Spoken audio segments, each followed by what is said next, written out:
참 예수님, 예, 반갑습니다. 저는 여산 성지 본당 신부인 박상원 토마스 신부입니다. 오늘 저희들 묵주기도학교 15번째 강의 시작기도를 함께 열도록 하겠습니다. 함께 시작기도 앞에 있는 기도문 보시면서 같이 바치겠습니다. 성부와 성자와 성령의 이름으로. 복되신 성모님의 묵주는 저희를 하느님께 묶어주는 아름다운 사슬이며 저희를 천사들과 결합시켜주는 사랑의 끈입니다. 묵주기도는 지옥의 공격을 물리치는 구원의 보루이며 모든 난파선이 찾는 안전한 항구입니다. 저희는 묵주기도를 결코 멈추지 않겠습니다. 죽음의 순간의 묵주는 저희에게 위안이 될 것입니다. 삶을 마치며 묵주에다 마지막 입맞춤을 할 것입니다. 묵주에 모으신 성모님, 저희는 마지막 순간까지 감미로우신 성모님의 이름을 부를 것입니다. 사랑하는 우리 어머니, 죄인들의 피난처, 슬퍼하는 이들의 위로자이신 성모님, 오늘 또 영원토록 하늘 땅 어디에서나 찬미 받으소서. 아멘. 성부와 성자와 성령의 이름으로. 네, 오늘 또 강의 장소가 좀 바뀌었습니다. 제가 한강성당에 갔다가 또 명동에서 했다가 오늘은 청담동 성당에서 여러분들 함께 만나게 됐습니다. 저희들 지금 쭉 묵주기도 학교에 대해서 강의를 하고 있는데요, 제가 지금 본당에 있으니까 본당에서도 주일학교 어린이들이 있어요. 가끔 주일학교 어린이들하고 같이 묵주기도도 바치고 또 뭐 게임도 하고 또 교리도 가르치고 이렇게 하고 있습니다만은, 어떤 아이가 저한테 편지 하나를 줬습니다. 편지를 직접 써서 줬는데 초등학교 1학년짜리 꼬마아이인데 이 아이가 기도를 저한테 써서 줬더라고요. 신부님을 위한 기도입니다. 그 기도 내용이 뭐냐면요, 신부님을 위한 기도. 예수님, 멋진 우리 신부님을 위해 기도드려요. 예, 이 말이 참 마음에 드는 게 멋지다고 일단 딱 깔고 들어가더라고요. 그래서 예수님께서 항상 신부님 곁에서 신부님이 외롭고 슬프지 않도록 돌봐주세요. 저희의 잘못 때문에 속상해하거나 나쁜 사람들 때문에 무서워하지 않게 해주시고 세상 유혹에서 신부님의 마음이 흔들리지 않도록 지켜주세요. 예수님, 저희를 위해 기도해 주시고 사랑해 주시는 신부님이 항상 건강하고 행복한 모습이었으면 좋겠어요. 예수님처럼 어린이들을 많이 사랑하는 예수님 닮은 신부님이 되도록 지혜와 은총 내려주세요. 저희도 신부님 말씀 잘 들을게요. 마지막 말이 감동입니다. 우리 신부님을 보내주셔서 감사합니다. 아멘 하고 썼더라고요. 초등학교 1학년이. 여러분 들으시면 놀라시죠? 저는 이 아이가 이걸 다 지어서 쓴 줄 알았어요. 자기가 직접 이 기도문을 쓴 줄 알았더니 원래 있던 기도문을 베꼈더라고요. 근데도 그 마음이 너무 이쁜 거예요. 저는 주일학교 어린이들이 그래도 이렇게 마음을 갖고 신부님을 대하고 또 그렇게 자신이 정성껏, 초등학교 1학년 이제 막 글씨 막 배울 때잖아요. 그 마음을 써준 것이 너무도 고맙더라고요. 근데 이 아이 말처럼 정말 제가 누군가의 고마운 존재, 그리고 그 자리에 있기 때문에 바로 그들과 함께하는 것이 그들의 행복인 것이 저한테 너무 감사한 일이기도 하고, 이 아이처럼 여러분이 자녀가 있다고 하면 아마도 신부님께 이런 편지를 써보라고 부탁을 해보시면 신부님이 이 편지 받으면 완전히 뿅 가실 거예요. 너무너무 행복해 하실 것 같은데, 저는 주일학교 아이들에게 중요하게 생각하는 것이 기도를 가르치는 것 중에 묵주기도를 분명하게 꼭 각자가 알아서 할 수 있도록 어떻게 보면 훈련도 시키고 가르침도 주고 있는데, 이 묵주기도는 기본적으로 저희들 성모님께 드리는 기도로서 바로 그 기도 안에는 예수님께 향하는 그 마음이 고스란히 그 안에 다 표현되어 있거든요. 그러니까 성모님과 함께 예수님께 가는 것입니다. 근데 저는 아이들이 이 기도를 배운다고 했을 때는 자신이 정말 기도가 필요할 때, 어떤 분들은 기도가 필요할 때 기도할 줄 모른다고 하시거든요. 하지만 묵주기도만큼 좋은 기도가 없습니다. 그 기도를 가르쳐 줬을 때 이 아이는 평생 기도할 수 있는 힘을 얻게 되는 것이거든요. 그래서 저는 초등학교 아이들이 천년성체 교리를 할 때는 묵주기도를 완벽하게 하도록 요청을 합니다. 근데 못할 것 같잖아요. 정말 잘해요. 처음 시작부터 마침까지 정말 이 아이들이 끝까지 묵주기도를 그렇게 훈련되고 배웠을 때, 정말 힘들고 어려웠을 때 기도를 바칠 수 있도록 신앙의 유산처럼 여러분들이 아이들이 꼭 묵주기도를 가르쳐 주시면 좋을 것 같습니다. 오늘은 빛의 신비 2단에 대해서 강의를 할 예정인데, 저희들이 묵주기도를 바친다고 하면 묵주기도의 신비를 묵상할 때 신비를 선포하고 또 성화상이라든지 또 오늘날 영상을 통해서 그 신비에 대해서 심상화시킬 수 있도록 바로 그 내용들을 떠올려 볼 수 있는 그 그림을 본다든지, 그리고 성경 말씀을 직접 읽는 거, 그리고 성경 말씀에 대해서 우리가 묵상하는 내용, 그리고 마지막 침묵하는 것까지 이렇게 저희들이 묵주기도를 바치면서 묵상 방법을 상황에 따라서 여러분들이 다 할 수도 있고 선택적으로 할 수 있으면서 저희들이 묵주기도에 묵상을 할 수가 있습니다. 환희의 신비 2단에 바로 그 성화상 묵상을 보면 저희들이 지금 계속 보고 있는 것은 루르드의 묵주기도의 복되신 동정마리아 대성전에 있는 성화들을 보고 있어요. 이 성화들은 바로 1894년부터 1907년도까지 성당 내부에 환희의 신비, 고통의 신비, 영광의 신비의 모자이크를 표현을 합니다. 그리고 나중에 2002년도 10월 16일 날 추가된 빛의 신비는 성당이 들어오는 입구에 정면에 바로 5개의 장면을 표현을 했는데 이런 식으로 표현했습니다. 그래서 신비 1단은 맨 오른쪽에, 그리고 2단은 정중앙에, 그리고 3단은 양쪽으로 올라가는 계단에, 그 4단은 1단의 반대편에, 그리고 5단은 2단의 위에서 5단의 내용들을 표현을 했는데, 지난 시간에 저희들이 이 2단의 내용을 1단 다음에 했어야 했는데 4단을 먼저 했어요. 4단을 한 것은 1단과 4단을 서로 비교하고 서로 보조하면서 기도할 수 있도록 도와주기 때문에 그 내용을 살짝 바꿨습니다. 그러면서 자연스럽게 2단과 5단의 내용을 연결시켜서 오늘 설명을 드리려고 하는 거예요. 그래서 오늘 들으시는 강의하고 다음 주에 들으시는 5단의 내용들을 연결시키면 여러분이 기도하는 데 훨씬 도움이 되기 때문에 그 부분을 여러분들이 이해하시고, 아, 왜 오늘 2단을 하지?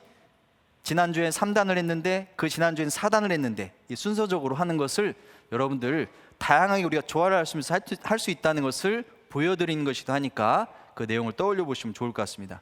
그래서 오늘은 바로 빛의 신비 2단, 예수님께서 가나에서 첫 기적을 행하시는 바로 그 내용을 묵상하도록 하겠습니다.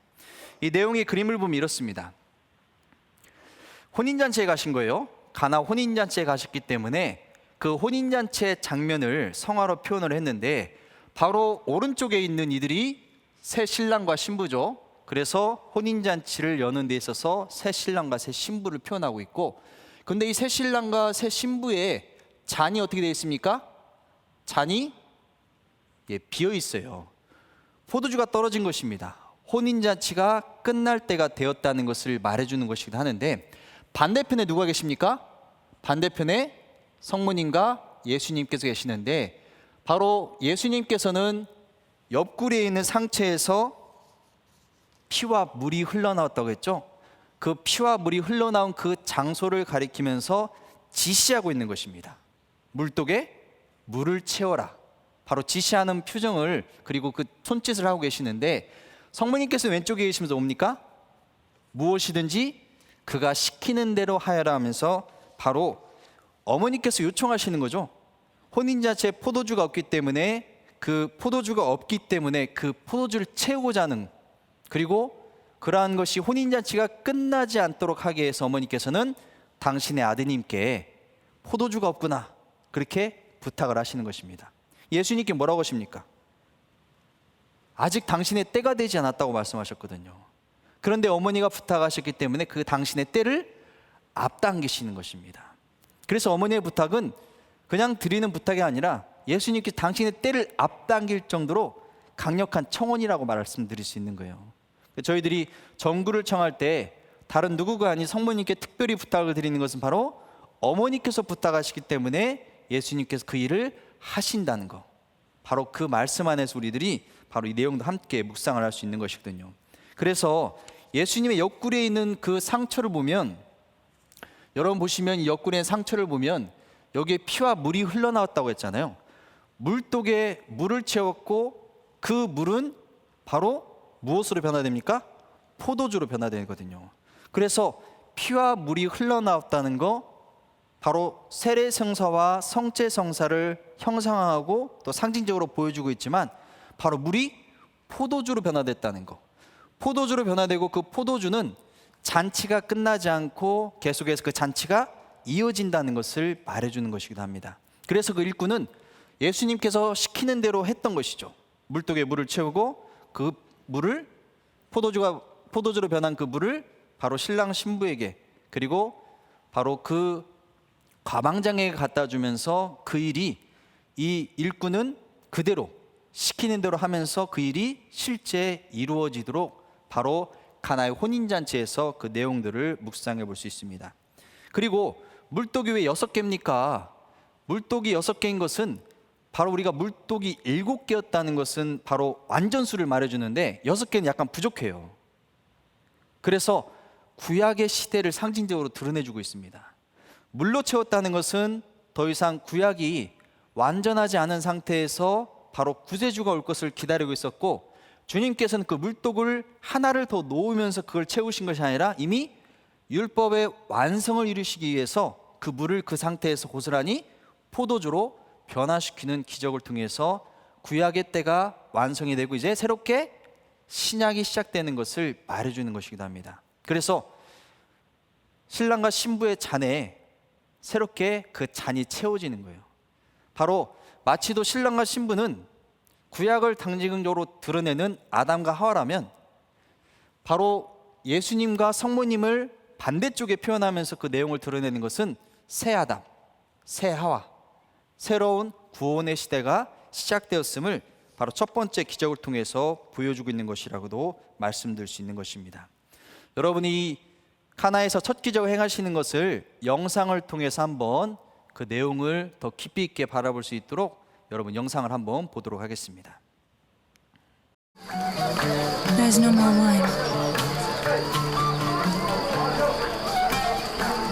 I thought maybe you could help them. You know my time has not yet come. They won't have another wedding. The guests will leave. The celebration will be completely ruined.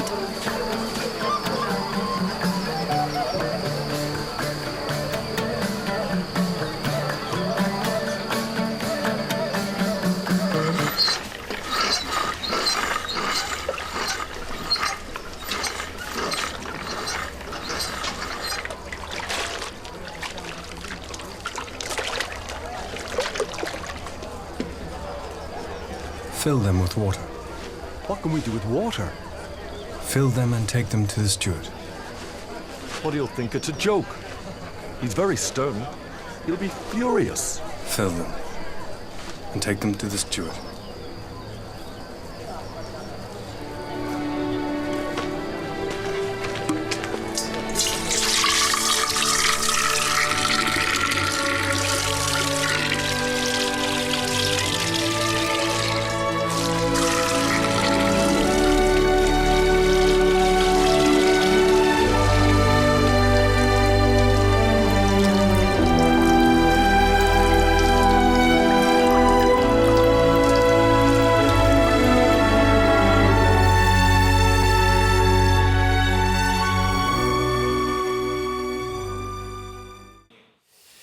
여러분들 지금 영상을 좀 보셨는데 저희들 이제 말씀을 직접 한번 들어보도록 하겠습니다.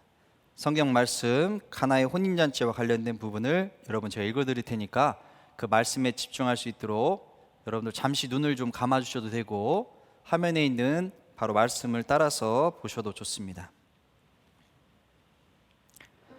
사흘째 되는 날 갈릴레아 카나에서 혼인잔치가 있었는데 예수님의 어머니도 거기에 계셨다. 예수님도 제자들과 함께 그 혼인잔치에 초대를 받으셨다. 그런데 포도주가 떨어지자 예수님의 어머니가 예수님께 포도주가 없구나 하였다. 예수님께서 어머니에게 말씀하셨다. 여인이시여, 저에게 무엇을 바라십니까? 아직 저의 때가 오지 않았습니다. 그분의 어머니는 일꾼들에게 무엇이든지 그가 시키는 대로 하여라 하고 말하였다. 거기에는 유다인들의 정결례에 쓰는 돌로 된 물독 6개가 놓여 있었는데 모두 두세 동이들이었다. 예수님께서 일꾼들에게 물독에 물을 채워라 하고 말씀하셨다. 그들이 물독마다 가득 채우자 예수님께서 그들에게 다시 이제는 그것을 퍼서 과방장에게 날라다 주어라 하셨다. 그들은 곧 그것을 날라갔다. 가방장은 포도주가 된 물을 맛보고 그것이 어디에서 났는지 알지 못하였지만 물을 퍼간 일꾼들은 알고 있었다. 그래서 가방장이 신랑을 불러 그에게 말하였다. 누구든지 먼저 좋은 포도주를 내놓고 손님들이 취하면 그보다 못한 것을 내놓는데 지금까지 좋은 포도주를 남겨두셨군요. 이렇게 예수님께서는 처음으로 갈릴리아 카나에서 표정을 일으키시어 당신의 영광을 드러내셨다. 그리하여 제자들은 예수님을 믿게 되었다. 만군의 주님께서는 이 산 위에서 모든 민족들을 위하여 살찐 음식과 잘 익은 술로 잔치를, 살찌고 기름진 음식과 잘 익고 잘 거른 술로 잔치를 베푸시리라. 당신께서 저희 원수들 앞에서 저에게 상을 차려주시고 제 머리에 향유를 발라주시니 저의 술잔도 가득합니다. 말씀을 좀 들으셨는데, 저희들이 성경 말씀을 직접 읽는 것은 바로 성경 말씀을 읽는 것보다 더 좋은 묵상은 없기 때문에 그렇습니다. 아무리 우리가 머릿속으로 혹은 다른 어떤 묵상 글을 읽는다 하더라도 하느님께 직접 해주시는 말씀, 그래서 여러분들이 가능하다면 묵주기도의 묵상을 할 때도 꼭 성경 말씀 봉독을 하시기를 부탁을 좀 드리고 싶습니다. 그리고 묵주기도는 굉장히 전례적인 기도예요. 그래서 이 전례적인 기도를 카나의 혼인잔치에서 본다고 하면 혼인미사와 연결시켜서 우리가 볼 수가 있습니다. 그래서 혼인의 의미를 잘 드러내는 것이 미사에 보면 본기도와 예물기도와 영성체후기도 그리고 또 감사송이 있습니다. 이 내용들은 그날 미사의 주제에 맞춰서 그날 기도가 이루어지고 있거든요. 그래서 혼인미사의 그 기도문들을 보면 참으로 이 안에서 우리가 무엇을 묵상해야 하는지 주제가 선명하게 잘 드러나고 있습니다. 그래서 혼인미사 본기도를 보면 혼인계약으로 맺어지는 이들을 사랑의 끈으로 묶어주시어 사랑의 열매를 맺게 하시며 그 사랑의 증인이 되게 하소서. 바로 혼인계약으로 묶어진 부부가 바로 사랑의 증인으로 성과정을 이루면서 참으로 하느님의 사랑을 증거하며 살 수 있도록 하도록 바로 그 안에서 기도 안에서 담고 있습니다. 그리고 영성체후 기도를 봤을 때 성체와 성혈을 받아 모신 이들에게 한결같은 사랑으로 거룩하고 화목하게 살게 하소서라는 그 말씀으로 바로 그 기도 안에서 우리가 머물 수 있다고 하면, 감사송은 부부가 혼인계약을 맺는다고 합니다. 계약, 혼인계약을 달가운 멍에로 받아들여 화목하게 하시고 풀 수 없는 평화의 끈으로 묶어주시어 하면서 기도하고 있는데, 바로 혼인의 단일성을 말해주는 것이고 불가의 소성을 말해주는 것이기도 하거든요. 그래서 여러분들이 특별히 가나의 혼인잔치의 그 내용을 떠올려 보실 때 혼인성사의 기억을 한 번쯤 같이 가지시면서 기도해 보시면 좋을 것 같습니다. 그리고 이 내용들을 말씀을 묵상을 해보면 바로 요한 바오리스 교황님께서는 카나에서 행하신 첫 기적이 빛의 신비란 말을 했습니다. 다른 기적이 아니고 바로 카나에서 혼인잔치의 첫 기적이라는 것이죠. 그리고 첫 신자인 성모님의 전구로 그리스도께서는 물을 포도주로 변화시키시고 제자들의 마음을 신앙으로 열어주십니다 하고 말하고 있습니다. 성모님이 첫 번째 신자라는 것이죠.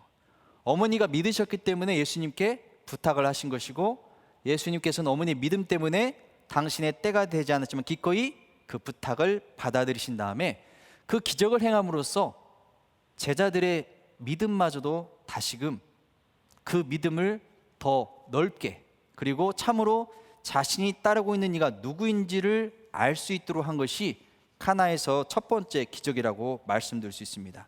그래서 우리는 빛의 신비 5가지 신비 선포 내용 안에서 칠성사를 묵상할 수 있다고 쭉 말씀드렸는데, 성체성사를 묵상하고까지 쭉 5개의 신비들을 보면 2단에서 카나에서 첫 기적 행하심은 바로 혼인성사에 대한 묵상을 함께 하도록 하는데, 혼인성사는 교회에서는 친교를 위한 성사라고 합니다. 성품성사와 함께 이 혼인성사는 타인의 구원을 위한 성사로서 부부가 서로 함께 구원받는 것입니다. 어떻게 보면 서로를 위해, 그리고 서로를 배려하고 사랑하는 마음으로 바로 함께 구원받는 성사라고 말하는데, 그리스도인 부부는 그 신분의 의무와 존엄성을 위하여 특수한 성사로 경고하게 되고, 이를 되면 축성받게 된다고 말하고 있습니다. 그래서 혼인성사를 본다는 것은 여러분들이 한 남자와 한 여자가, 한 남자와 한 여자라고 딱 나와 있어요. 부부와 부부의 선입과 그리고 자녀의 출산 및 교육을 지향하는 평생 공동 운명체로 바로 살아가는 거, 이게 바로 혼인성사라고 말을 하고 있습니다. 그래서 단일성, 우리가 여러 번 막 그냥 많은 사람들과 같이 혼인하는 것이 아니라 한 명, 그리고 불가해소성, 그 한 명과 혼인은 죽을 때까지 계속 이어진다는 것을 말해주는 것이기도 하거든요. 표정들을 보니까 별로 안 좋으시네요. 저도 이제 제가 교회법을 했기 때문에 혼인 법원에서도 일을 하거든요. 대부분 이제 저희들이 보는 것은 이제 새롭게 또 이 혼인, 유한 혼인에 대해서 무효였다는 것을 드러내는 법원 어떤 일을 하고 있기 때문에 대부분 이제 이혼 사유, 그러니까 사회적 이혼을 하신 거죠. 대부분 이혼 사유나 헤어진 그런 내용들을 보게 되니까 상당히 가슴 많이 아파요. 그리고 보면서 느껴지는 것은 가끔은 신부 되길 잘했다라는 생각도 들기도 해요. 그래서 그런 마음이 들기도 하는데, 여러분이 여기가 카나의 혼인잔치 성당이에요. 카나에서 이 혼인잔치가 이루어졌다고 했잖아요. 예수님께서는 거기를 가셨고, 카나라는 지역은 케페르 카나라고 해서 북동쪽 바로 나자렛에서 6km 정도 떨어진 곳이라고 합니다. 그래서 거기에는 지금 작은 형제에서 지은 성당 1881년도에 이 성당이 지어지고 2000년 대인을 기록해서 바로 새롭게 성당을 가꾸었는데, 이 성당 안에 들어가 보면 이렇게 성당 안에 성화가 그려져 있어요. 성화는 바로 혼인잔치의 내용을 성화로 표현하고 있고, 그리고 그 제대에 물독 6개가 놓여져 있습니다. 아까 말씀드린 그 물독 6개가 놓여져 있는데, 이 혼인잔치는 사흘째 되는 날 혼인잔치가 벌어졌다고 첫 문장에 시작을 해요. 사흘째 되는 날. 그러니까 첫 기적을 시작하실 때 사흘째 되는 날 그 기적이 일어났다는 것을 말해주는 것이기도 합니다. 그래서 이 사흘이란 말은 굉장히 성경 안에서도 구약에서는 시나의 산에서 하느님께서 당신 모습을 드러날 때 사흘째 되는 날 드러내시거든요. 그리고 생각해 보시면 여러분들, 예수님을 성전에 이르셨을 때 어떻게 됩니까? 사흘째 되는 날 찾으십니다. 그리고 바로 첫 번째 기적도 사흘째 되는 날, 그리고 예수님께서 죽으셨다가 부활하신 날도 바로 사흘째 되는 날. 그러니까 이 3일이라는 의미는 어떻게 보면 바로 하느님 당신의 영광을 드러내면서 하느님이 당신의 시간을 드러내는 것이 바로 사흘째 되는 일이라고 말씀드릴 수 있는 것이거든요. 바로 이 첫 번째 기적도 하느님의 때를 당신이 드러내고 계시다는 것을 보여주고 있는 것입니다. 그래서 여러분들이 왜 혼인잔치에서 그런 일이 일어났습니까? 구약시대부터 쭉 보면 이 혼인잔치는 바로 하느님과 이스라엘 백성이 맺는 계약과 같은 것인데, 혼인잔치 계약과 같은, 혼인계약 같은 것이었어요. 그래서 바로 신랑과 신부가 바로 단일성 안에서 불가해소성으로 영원히 정말 자신들이 살아있는 동안에 그 계약 안에서 서로가 서로를 존중하고 사랑하는 마음으로 쭉 유지되고 그렇게 지켜왔는데, 이 혼인잔치를 바로 구약시대의 그런 혼인잔치가 완전해지지 않은 듯, 그러니까 마치 그냥 갈라져 버리는 그런 상태로 표현되었기 때문에, 그러한 것에 있어서 바로 새로운 혼인잔치, 바로 신랑이신 그리스도께서 신부인 교회에게 오시는 바로 완전한 혼인잔치가 시작됐음을 말해주는 것이 이단에서의 내용들이라고 볼 수 있습니다. 그래서 베네딕토 16세 교황님이 이렇게 말씀하십니다. 하느님이 당신 백성과 벌이시는 혼인잔치의 시간이 예수님의 오심과 함께 이미 시작됐고, 또 새말에 실현될 약속이 지금이라는 시간 안으로 들어온 것이다 라고 말하고 있는데, 혼인잔치라는 것이 바로 신랑이신 그리스도께서 신부인 교회에 찾아오신 것입니다. 그리고 다시 찾아온다는 것은 바로 주님께서 재림하실 때도 이 교회, 신부인 교회는 여전히 신랑이 오기를 기다리면서 늘 깨어 기다리는 그 의미를 표현하고 있는 것이거든요. 이런 혼인잔치를 보면요, 이런 혼인잔치는 이 포도주가 계속 있어야 하는 거예요. 흥겨운 잔치이기 때문에, 너무 기쁨의 자리이기 때문에 포도주가 끊어서는 안 되는 것입니다. 하지만 포도주가 떨어졌다, 잔치가 끝났다는 것을 말해줄 뿐만 아니라 희망도 없고 사랑도 없는 상태를 말해주는 것이기도 합니다. 그래서 희망도 없고 또 사랑도 메말라버린 그런 상태에서 바로 예수님께서 물을 포도주로 변화시켰다는 거. 우리가 빛의 신비 1단 보면 바로 예수님께서 어디에 세례 받으십니까? 요르단강에서 무엇으로? 강물, 물을 통해 세례를 받으시죠. 그리고 2단으로 넘어가 뭡니까? 물이 뭐가 돼요? 포도주로 변화됩니다. 그리고 나중에 이 포도주는 예수님의 거룩한 피로 변화되는 것이거든요. 그래서 신비는 변화에 대해서 얘기하고 있지만 바로 점점 더 거룩함으로 나아가도록 우리를 준비시켜주고 있고, 바로 예표처럼 2단의 내용을 묵상하고 있지만 미리 5단의 내용을 떠올리도록 하고, 5단의 내용을 묵상할 때 미리 2단과 1단 안에 서로 연결되어서 묵상할 수 있도록 저희에게는 이 빛의 신비 5단의 내용이 구성되어 있다고 볼 수 있어요. 그래서 혼인잔치, 바로 이 자리에서 성모님께서 부탁하셨다는 거, 그 어머니의 부탁은 그냥 드리는 부탁이 아니라 마치도 파라오가 이스라엘 이집트에 기근이 들어서 정말 이집트 백성들이 다 굶어 죽는 상태에서 바로 파라오가 했던 말이 무슨 말이냐, 여러분들이 환희의 신비 5단의 내용을 보면 거기 성당에, 루르드 성당에 있는 그 모자이크 그림 안에서는 5단의 맨 위에 요셉이 그려져 있어요. 요셉, 바로 이집트인의 복장을 입고 있는 그 요셉은 바로 무슨 말을 표현하고 있느냐, 요셉에게 가라라고 말하고 있습니다. 이건 누가 한 말이냐, 바로 파라오가 이집트 백성들에게 했던 말이에요. 바로 기근에 시달리는 그 이집트 백성들이 요셉에게 가서 뭘 하느냐, 그가 시키는 대로 하여라고 말하고 있습니다. 먹을 것을 얻기 위해서, 그리고 자신들이 필요한 것을 얻기 위해서, 청하는 것을 얻기 위해서 바로 요셉에게 가서 그가 시키는 대로 하여라라고 말했는데, 이 말씀은 고스란히 성모님의 말씀으로 연결됩니다. 어머니께서 뭐라고 하십니까? 그가 시키는 대로 하여라. 예수님께서 시키는 대로 하라 했기 때문에 그 종은 예수님께서 시키는 대로 하게 됩니다. 그래서 어머니께서 부탁하셨기 때문에 성경에는 어머니의 부탁을 예수님께서 한 번도 거절한 적이 없으십니다. 하물며 그 부탁을 바로 더 이상으로 우리들이 넘치도록 포도주를, 정말 많은 이들이 가장 좋은 포도주를 먹을 수 있도록 예수님께서는 그 물을 포도주로 변화시켜 주셨다는 것이죠. 그리고 6개라는 이 돌 항아리, 물독은 마치 구약의 상태를 표현하고 있습니다. 그래서 완전하지 않은 그런 상태에 있었지만 바로 예수님께서 그 완전함을 없애신 것이 아닙니다. 구약의 율법을 없애신 것이 아니라 그 율법을 완성시키기 위해서 이 물이라는 구약의 상태를 신약의 상태, 곧 포도주라는 바로 신약의 상태로 변화시키신 것이거든요. 그래서 그 물독 6개 안에는 구약과 신약으로 넘어가는 의미를 표현하고 있다면, 이 일꾼들 또한 우리들에게는 신앙하는 이들의 모습을 고스란히 보여주고 있습니다.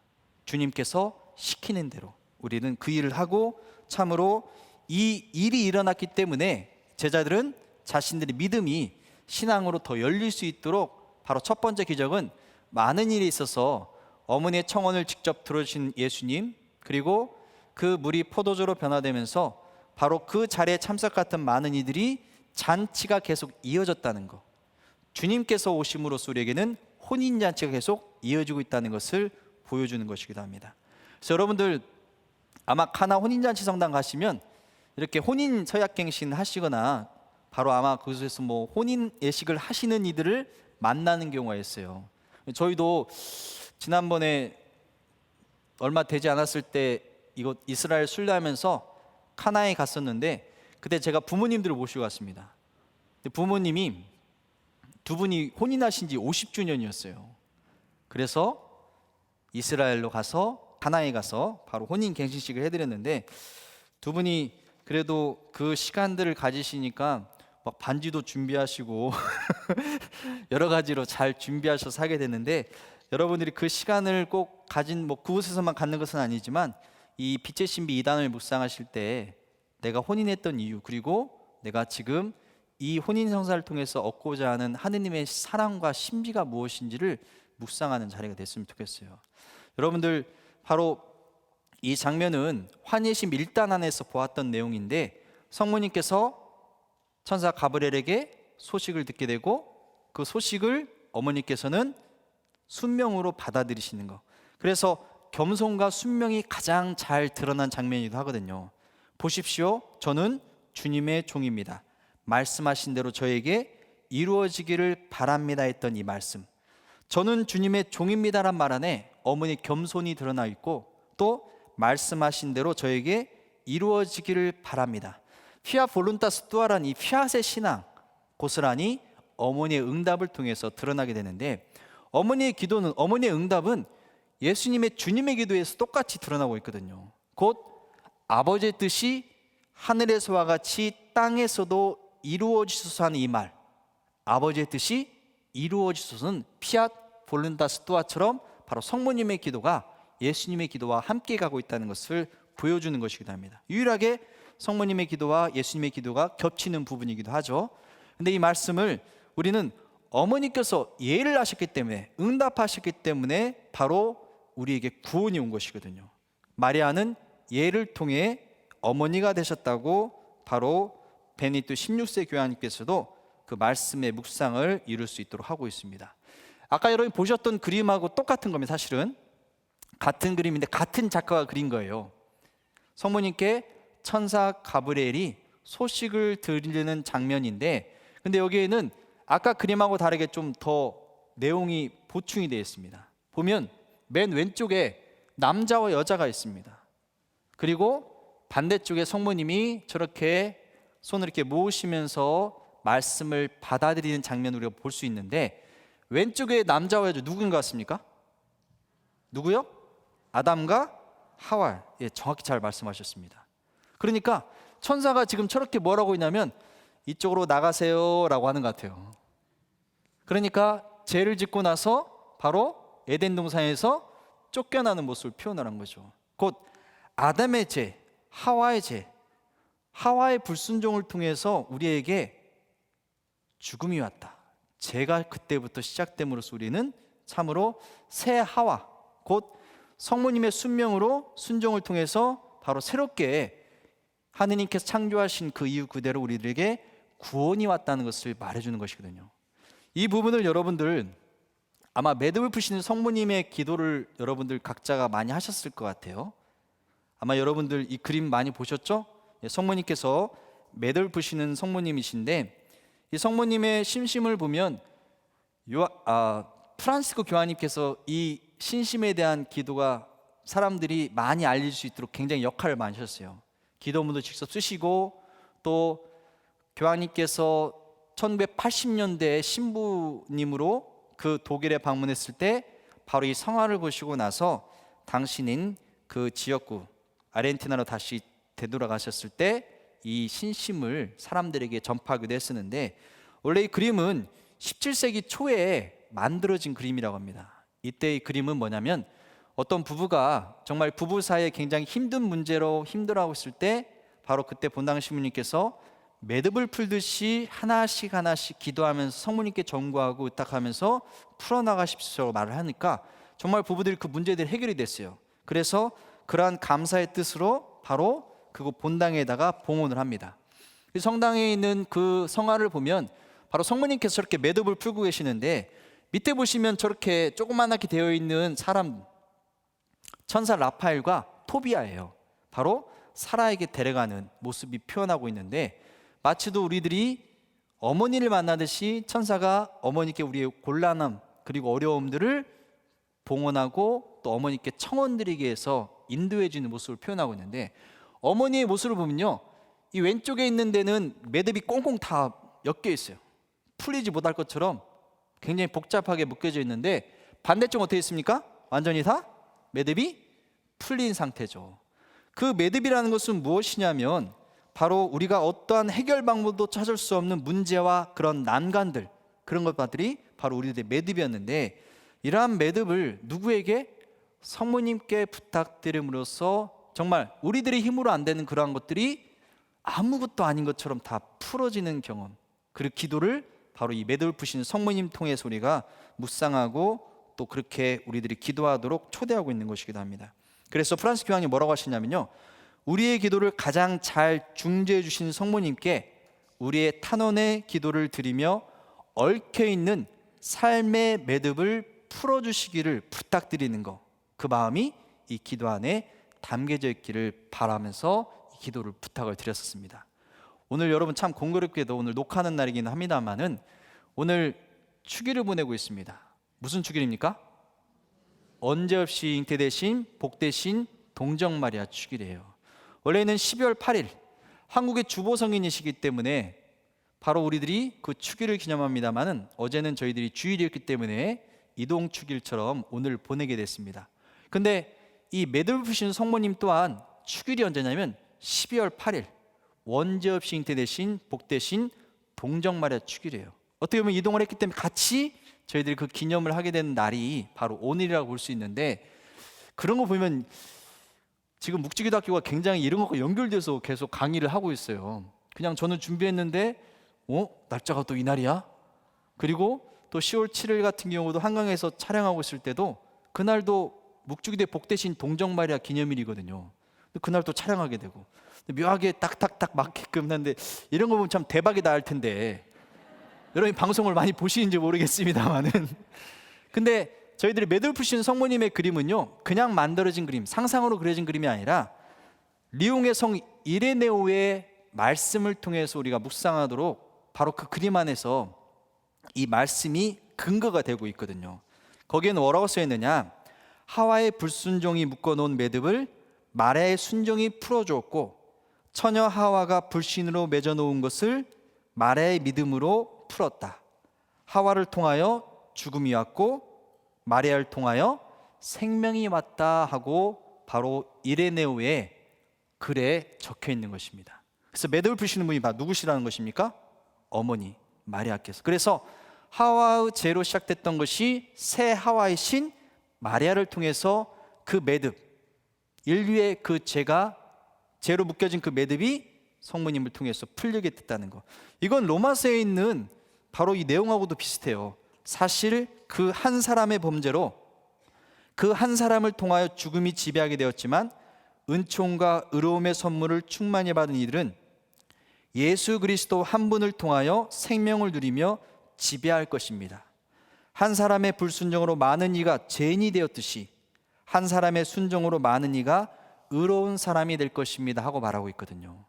그래서 하와와 새 하와, 그리고 이 성경 말씀 로마서에 나와 있는 것처럼 첫 번째 한 사람은 아담을 표현하고 있다면 그 나중 한 사람, 곧 예수님은 새 아담으로서 우리에게 생명을 가져왔다는 것을 보여주는 것이기도 합니다. 그 그림은 그림 안에서 그래서 그러한 내용들을 우리가 묵상하도록 하는 것인데, 어떻게 보면 여러분들이 매듭을 푸시는 성모님 안에서 그렇게 기도드리고 하는 것은 저희들이 그 곤란과 어려움들을 우리들의 힘만으로 해결하고자 하는, 우리가 노력은 당연히 해야죠. 우리들의 노력이 필요하지만 우리들의 힘만으로 해결될 수 없는 그런 문제들이 있을 때 어머니께서 도와주시기 때문에 기꺼이 어머니께서는 당신의 아드님께 청원하시고 어머니의 청을 예수님께서는 들어주신다는 그 믿음으로 우리는 그 기도를 드리고 있는 것입니다. 그리고 여러분들이 그 매듭을 푸신 성모님의 기도를 보면 가장 중요하고 핵심적인 것이 바로 묵주기도거든요. 묵주기도는 매듭을 푸는 가장 아름다운 도구라고도 볼 수 있습니다. 성모님의 손의 역할을 하는 것이기도 하거든요. 여러분들이 묵주기도를 봤을 때 그러한 내용들도 함께 떠올려 보시면 좋을 것 같습니다.